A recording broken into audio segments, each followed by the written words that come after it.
흔히 말해서 후루꾸스포 따라 외치는 방식이 몸에서 먼저 반응을 한다. 문제를 보면은 하면서 몸이 움찔하고 후루꾸라는 문제가 나왔을 때는 진짜 흠칫하면서 이걸 왜 알지? 라는 느낌으로 머리는 기억이 안 나는데 몸이 반응하기 때문에 머슬 메모리가 되지 않았나.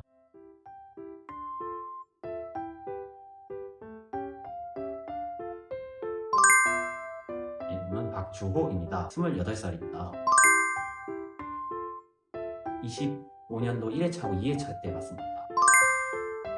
오프라인 현강으로 작년 12월부터 올해 2회차까지 준비했어요. 직업은 현장직을 지금 종사하고 있습니다. 회사에서 정기 자격증을 먼저 따다주면은 공부할 때 지원금도 또 투자해준다 해가지고 이번에 기간도 됐고 그래서 한번 준비하게 됐습니다.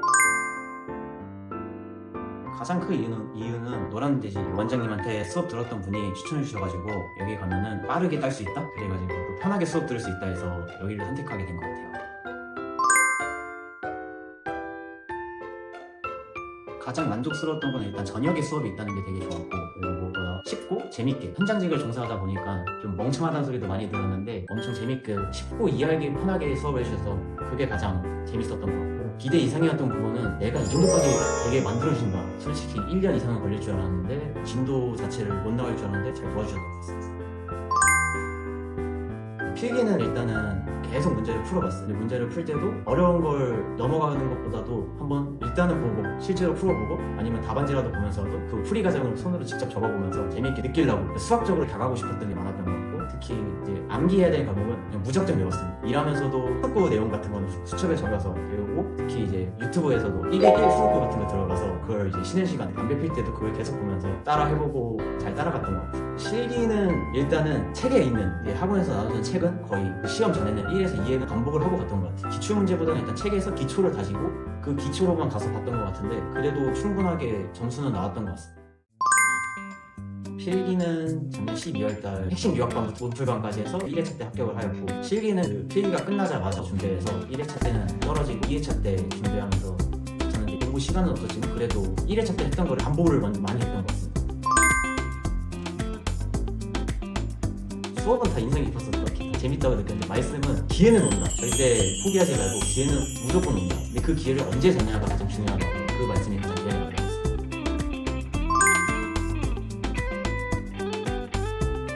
흔히 말해서 후루꾸스포 따라 외치는 방식이 말로 외치니까 머리로 기억하는 게 흔히 말하는 머슬 메모리처럼 몸에서 먼저 반응을 한다. 문제를 보면은 하면서 몸이 움찔하고, 또 아는 문제가 나왔을 때 후루꾸라는 문제가 나왔을 때는 진짜 흠칫하면서 이걸 왜 알지? 라는 느낌으로 머리는 기억이 안 나는데 몸이 반응하기 때문에, 특히 또 현장직이다 보니 그런 몸의 움직임으로 캐치할 때가 되게 인상이 나왔던 것 같아요.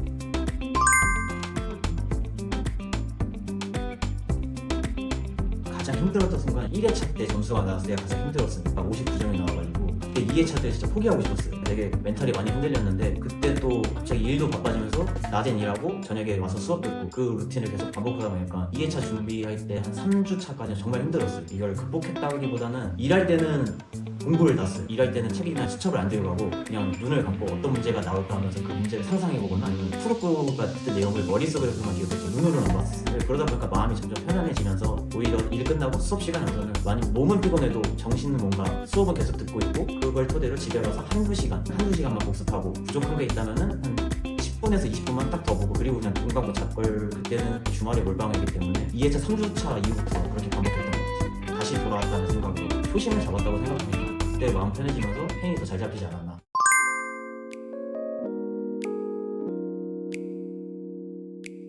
실기 준비는 원장님 수업 때로 3-3단 법칙이 있는데 거의 그 방식대로 처음에 준비하고 두 번째부터는 3-3으로 했습니다. 읽는다기보다는 보고 쓰고 그다음에 안 보고 쓰고를 두 번 이렇게 했던 것 같아요. 왜냐면은 일하면서 시간이 촉박하다는 것 때문에 그런지 잘 읽지 않고 그냥 눈으로 보면서 쓰고 하는 걸 되게 많이 따라했던 것 같아요. 외치는 것보다는 손으로 엄청 열심히 쓰려고 했었어요. 실제 시험장에서는 시험지를 넘기다 보면은 딱 그 감각이 옵니다. 이 문제, 이 문제, 숫자만 바뀌었네, 내용은 비슷하다. 이런 걸 점점 캐치하는 방식을 그 2회차 때 깨달았던 게 3-3으로 계속 보고 쓰고 안 보고 쓰고 안 보고 쓰고 그걸 엄청 많이 반복했던 것 같아요.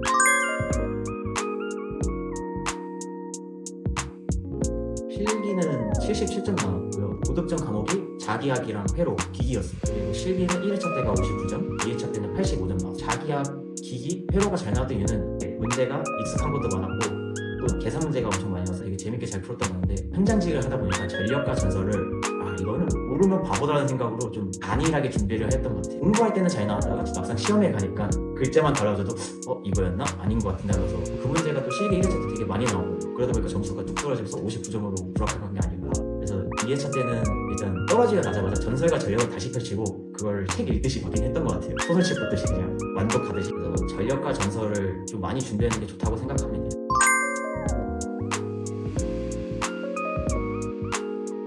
전력과 전설은 진짜 열심히 처음부터 끝까지 밑바탕으로 계속 그 기초를 보듯이 반복하고 왔고, 그 다음에 다시 돌아가더라도 자기야 회로 기기는 어렵지만 그 수학적으로 푸는 걸 다시 즐기면서 할 것 같아요. 지금 제가 딴 게 전기산업기사여가지고 이 기사도 원래 따고 싶은데 기사를 못 따는 계기가 요건이 아예 안 됩니다. 지금 그 시험 응시 조건이 안 돼가지고 산업기사를 따면은 조금 더 빨리 이제 기사를 볼 수 있기 때문에 산업기사를 따고 그 다음 내년에 다시 기사를 도전해야 돼가지고 일단 그래서 전기기사, 그다음에 된다면은 전기공사기사도 한번 따보고 싶고, 필수인 게 소금 설비기사 전기 파트하고 기계 파트, 산업기사하고 기사를 같이 준비할 것 같습니다. 일단은 관련 학과 학생들이거나 지금 졸업하거나 시간이 된다면 바로 다시 펜을 잡고 공부를 했으면 좋겠고, 저처럼 현장직인 사람들은 일과 공부를 병행한다는 게 정말 엄청 힘듭니다. 솔직히 말하면 진짜 몸이 못 버틸 것 같은데 딱 한순간이 꼭 참고 버티고 1년이란만 생각을 가지고 일과 공부를 병행하더라도 솔직히 죽진 않습니다. 쓰러지지도 않고, 대신 엄청 피곤하고 정신적으로 풀이 꺾일 수 있어도 그 정도도 못할 거면은 저는 그냥 일할 거면 일만 하고 공부할 거면 공부만 하시라고 생각합니다. 그걸 욕심을 부릴 거면은 알아서 일을 악물고 몸을 갈아 넣을 준비를 하시고 일과 공부를 병행하실 생각이면 그렇게 하세요. 저는 했습니다.